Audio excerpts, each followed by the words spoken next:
Welcome, friends. James Corbett here, CorbettReport.com. If you have followed the Corbett Report really at any point over the past 9 years, you will know that this website's raison d'etre in many ways is to expose the mainstream media liars, the lies by omission, the lies by commission, the lies by taking decontextualized facts and putting them together in misleading ways, all the various ways that the MSM lies to your face each and every day. So I don't think anyone can accuse either myself or my regular audience of being surprised at the level of mendacity in the mainstream media. And yet, here I am, recording this actually on a Saturday night, absolutely blood-boiling, shaking, literally shaking with anger at the lies that we see coming out of Syria right now in what can only be described as a concerted propaganda effort to whip up war hysteria once again for another humanitarian love bombing. So, let's see if I can paint this picture for you in a orderly fashion. Let's turn to this story from Moon of Alabama that was posted up late July 2016, where it noted that CIA rebels behead kid and other U.S. successes in Syria, where it notes, among other stories, that a group of fighters under the rubric of Nur al-Din al-Zinki, moderate rebels, of course, because what other kind are there, yesterday captured a Palestinian boy of some 8, 10, maybe 12 years, taunted him, and accused him of fighting on the Syrian government side. The boy had no uniform on and had medical infusion tubes in his right arm, but they still insisted he was a fighter. The CIA supported moderate rebels, then behead the boy with a knife right on the back of that red pickup truck. And for those who are really interested, or for those who really need proof of it, there are not only photos and videos of the child alive, but also video of the beheading itself. This boy was decapitated with a knife. Right there on video. Absolutely, unfathomably disgusting. So get a good look of these scumbags. These are the scumbags of Nur al-Din al-Zinki. They are child beheaders, who, of course, are backed by the US government. As we see in this story from BBC News, which came out a couple days later, Syria conflict, boy beheaded by rebels was a fighter, where it notes that the sister of a boy filmed being beheaded by Syrian rebels has disputed a claim by a pro-government Palestinian militia that he was not a fighter. The Liwa al-Quds Jerusalem Brigade said Abdullah Isa was just a 12-year-old boy from a poor refugee family who lived in a rebel-held area of Aleppo. His sister later said on Facebook, well, that's journalism for you. His sister later said on Facebook that he was a Syrian from Homs who went to fight and defend his country. Members of the Nur al-Din al-Zinki movement are accused of killing him. The group said those responsible were handed over to a judicial committee and denounced the killing as a violation. The U.S., which has provided military support to the Nur al-Din al-Zinki movement in the past, said it was seeking more information on what it described as an appalling report. Here, you literally have the BBC taking this story of this child beheading and basically justifying it. Oh, well, he was a fighter. This 12-year-old boy was a fighter. Clearly, someone who was going to do dangerous damage to these brave and valiant US-supported terrorists, right? Well, of course, they were just following the State Department line on that, as usual, being good stenographers for the powers that shouldn't be. If we can prove that this was indeed what happened and this group was involved, it would give us pause about any assistance or, frankly, any further involvement with this group, State Department spokesman Mark Toner told reporters. And in case you think, oh, well, maybe this was just in the fog of war, it was only a couple of days after the incident, the State Department didn't really know the details, maybe once they figured everything out, they ultimately denounced Nur al-Din al-Zinki and called them out as the child beheading scum that they are. No. This is from a press conference that was given a couple of weeks later, in which they were again asked to clarify the position of the State Department. Here is State Department spokesman Mark Toner being asked, so what does a group have to do to actually be taken off the State Department list of groups or organizations that will receive State Department funding? How about beheading a child? Would that count? It's been said that the State Department is also investigating allegations. I mean, there's a video of this group beheading a 10-year-old Palestinian boy. Yeah, how are those investigations going? Has there been any result? Yeah, so we did talk about that. We were looking into that incident. Obviously, we condemned if it were true. I know that the group itself said that they had also made some arrests and then set up a commission of inquiry into the incident. I don't have any updates at this point in time, but I can certainly check and get back to you. So what does a rebel group in Syria have to do to not receive U.S. funds any longer? What is the line that they must cross? What kind of controversial incident must take place for a group to stop receiving U.S. funds? Well, here, Mark, let me give you a help with this answer. The answer might go along the lines of something like, well, I can't say specifically, but maybe beheading a child might be where we draw the line. If you're a child beheading terrorist scum, we might stop supporting you. That's the answer we're looking for here, Mark. First of all, there's a lot of vetting of the Syrian moderate opposition that has already taken place. And it's not just by the U.S., but it's by... etc., blah, blah, blah, moderate opposition.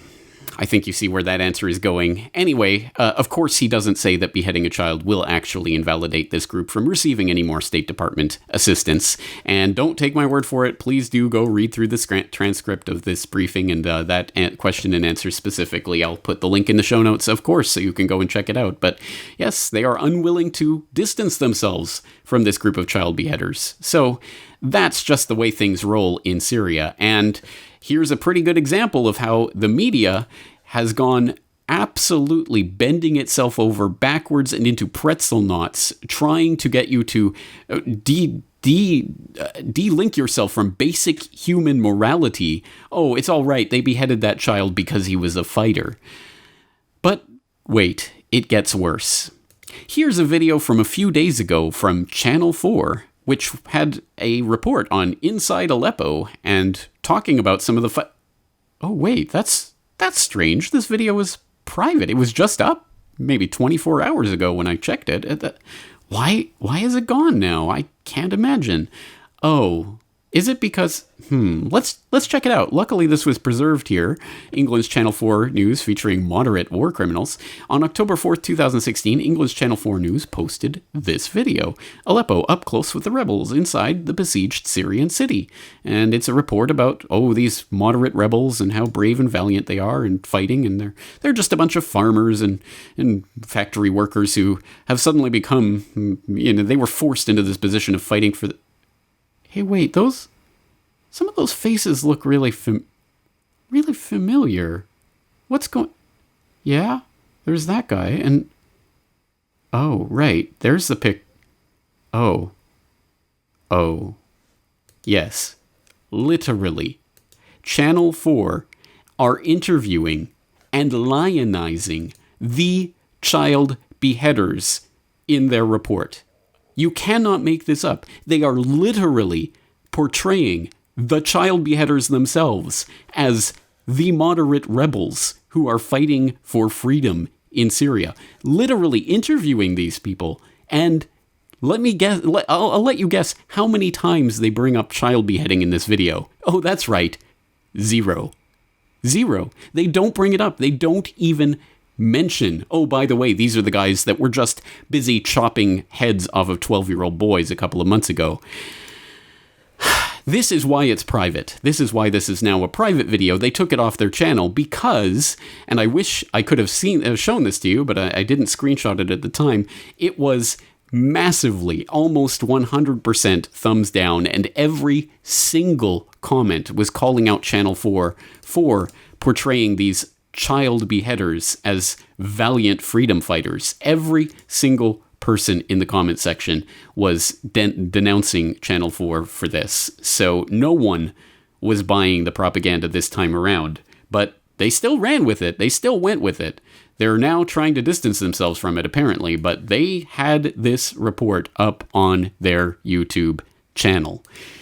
And this is just the way this propaganda rolls. Now, obviously, Aleppo has been one of the central parts of this whole Syria propaganda humanitarian love bombing story for a while now. So if you need to get caught up on it, you might remember, for example, Aleppo Boy and this picture that went around the world and was on the front page of every newspaper with this boy in the ambulance. Well, Truthstream Media has a good breakdown of that story, and again, how it relates to the photographer who took this picture, who was also the photographer that they showed in that picture with the headband, who was taking a selfie with the child beheaders. This guy who is literally the guy who took that famous photo, literally taking selfies with the child beheaders. This story is so insane that it almost defies, it beggars description how they can just throw it in your face like that. But that's the way these stories roll. Another great source of information on what's going on in Aleppo, Christoph Gehrman at New Great Game, has this great tweet. You really should follow him on Twitter. He has great information, but this tweet alone is worth it. He breaks down what's happening in Aleppo. 2011, rebels find no support in Aleppo. The opposition couldn't get the people of Aleppo to rise up against the regime, so they sent busloads of people to Aleppo. These people would burn something on the streets and leave. Journalists would take pictures of this and broadcast it saying Aleppo has risen. So that was the phony uprising, quote-unquote, in Aleppo in 2011. 2012, the rebels invaded Aleppo, and in 2016, the rebels are actively stopping people from leaving Aleppo because they need human shields for this humanitarian love bombing propaganda campaign. And of course, it's all blame Assad, because it's all Assad's fault somehow that the rebels are killing people and stopping people from leaving and creating phony uprisings in cities that weren't being subject to uprising. So that's really Aleppo in a nutshell. There was no support for the rebels. The rebels invaded the town. Now the rebels are stopping people from leaving, and they blame it on Assad. If you need more information about what's happening in Syria, there was this great breakdown of the Syria ceasefire breakdown that happened just in the last few weeks, and what that means and how it came about. Syrian Girl doing a great overview video here that's really must watch if you're new to all of this information. If you're seeing the propaganda that's spewing out about the white helmets, the valiant white helmets in Syria, who are up for a Nobel Peace Prize and need to understand what's really behind that, this episode of Crosstalk breaks that down for you. You have Patrick Henningsen and Vanessa Beeley and Eva Bartlett on talking about the propaganda going on about the white helmets and how they are not what they are being portrayed to be, and the idea of giving them a peace prize is only appropriate if it puts them in the category of war criminals like Kissinger and Obama. But just to keep in mind what's really behind this and what the stakes really are, of course, we have Soros blasting Putin for Russian actions in Syria, which is pretty much the story of this propaganda campaign in a nutshell. It's people like Soros making sure to put Putin in the crosshairs for what's happening in Syria and avoiding any mention of anything that the US is doing, like, supporting child beheaders. And again, it gets even more blatant. Russia warns US airstrikes on Syrian army would lead to war. Air defenses are active. Or in even a more blunt headline from Blacklisted News, Russia threatens to shoot down U.S. jets. And yes, that's exactly what is happening. In a stark warning to the U.S., a spokesman for the Russian Defense Ministry said Russia may shoot down U.S. planes attempting to launch airstrikes in Syria. I would recommend our colleagues in Washington to thoroughly consider the possible consequences of the realization of such plans, which is diplomatic speak for, you guys are going to start a war. And Russia has deployed advanced S-300 and S-400 anti-aircraft missiles to its bases in Syria, so it is not an idle threat. And, well, if you need to hear it from someone else, you can get it from Chairman of the Joint Chiefs of Staff General Joseph Dunford, who told the Armed Services Committee recently this uncomfortable piece of information. The president. What about the option of controlling the airspace so that barrel bombs cannot be dropped? All the options. What do you think of that option, sir? Right now, Senator, for us to control all of the airspace in Syria would require us to go to war against Syria and Russia. Yeah, I think that wasn't the answer they were looking for there, was it, Mr. Wicker? Absolutely outrageous. We are being strung along by crude propaganda, literally promoting and lionizing child beheading terrorists as freedom fighters. If this sounds familiar, it's because this is the exact same script that has been playing out for decades now, and we can go back at least to the Taliban and the Afghan war and all of that nonsense that happened in the 80s. So history repeats, and the first time as tragedy, the second time as farce. Well, I don't know what we can even call this, as this is probably the 100th iteration of this piece of history, and it looks like it's only getting more nightmarish by the day. If there is any bright spot in this, it is that, as I say, this YouTube video, which now has been yanked, really was flooded with comments of people absolutely disgusted with Channel 4 for promoting those child beheaders, as they should be, and showing that no one, literally no one in the comment section was buying the propaganda. And Off Guardian, which focuses on the Guardian's propaganda, always doing a great job at showing some of the redacted reality that The Guardian tries to hide from its readership, talking about a recent editorial that was part of this White Helmets should get the Nobel Peace Prize pitch, where only 7 people actually supported The Guardian's fact-free editorial. And it says, The Guardian's comments are the now standard disaster zone, open for less than an hour, and with a full 1/3, that's 18 of the 55 comments, censored. Of the 37 remaining, only 15 support the Guardian's position, and those 15 comments are all made by the same 7 people. This is less about propaganda and more about cultist reality denial. Again, I'll throw the link into this and every single one of these articles and videos in the show notes so that you can go and read through that for yourself. But suffice it to say, the humanitarian love bombing propaganda is ramping up. We have seen this script before, and we know where it leads. And I want the liars in the mainstream media who are literally venerating the child beheading terrorists as part of this propaganda campaign to know that the blood of all of the innocent civilians who could and would be slaughtered in any such full-scale invasion and full-scale military conflict with Russia, all of that blood is on the hands of the mainstream media liars who are propagating these lies. That is not something to take lightly, and I hope that these people who are propagating these lies know what that really means. Please get this information out to everyone that you know who is still trapped in the mainstream media vortex of lies.